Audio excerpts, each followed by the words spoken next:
ఆ ఆలయాన్ని దర్శించుకుంటే షుగర్ వ్యాధి తగ్గుతుందట. క్యూ కడుతున్న విదేశీ భక్తులు. హిందూ ఆలయాలు శిల్ప సంపదకే కాదు, ఎన్నో మహిమాన్విత నమ్మకాలకు ప్రసిద్ధి చెందాయి.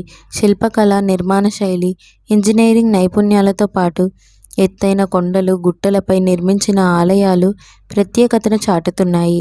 శివలింగంపై నీడపడేలా చేపట్టిన నిర్మాణాలకు తోడు నిరంతరాయంగా నీరు ఉబికి వచ్చే శివలింగాలు అనేకం ఉన్నాయి. ఇక అమర్నాథ్లోని మంచులింగం కూడా ఈ కోవలోకే వస్తుంది.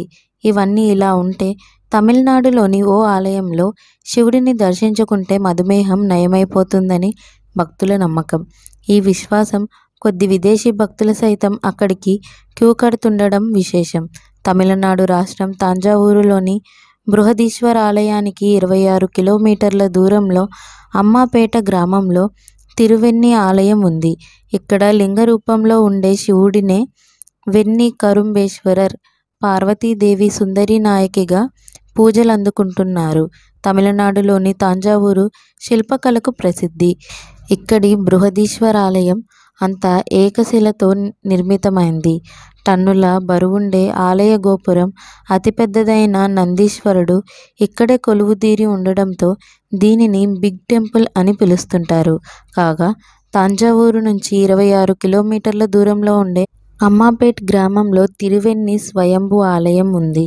వెన్ని కరుంబేశ్వరర్ సుందరి నాయకిగా శివపార్వతులు పూజలు అందుకుంటున్నారు. పూర్వం నుంచి ఈ ప్రాంతంలో ఎక్కువగా చెరుకు పండేదట. ఆలయ పరిసరాలని చెరుకు, కరుంబు, వెన్ని, నందివర్ధనం చెట్లతో నిండి ఉండేదట. అందుకే ఈ స్వామిని వెన్ని కరుంబేశ్వరర్ అని పిలుస్తారని స్థానికుల ద్వారా తెలుస్తోంది. చేతిలో చెరుకు ముక్కను పట్టుకొని ఉన్న శివుడు ప్రతిమ ఆలయంపై ప్రత్యేకంగా చెక్కి ఉండటం విశేషం. వెన్ని కరుంబేశ్వరర్ స్వామిని దర్శించుకుంటే మధుమేహ వ్యాధి నయమైపోతుందని భక్తుల నమ్మకం. ఆ నమ్మకంతోనే దేశ నలుమూలల నుంచి భక్తులు పెద్ద ఎత్తున ఈ ఆలయానికి పోటెత్తుతుంటారు.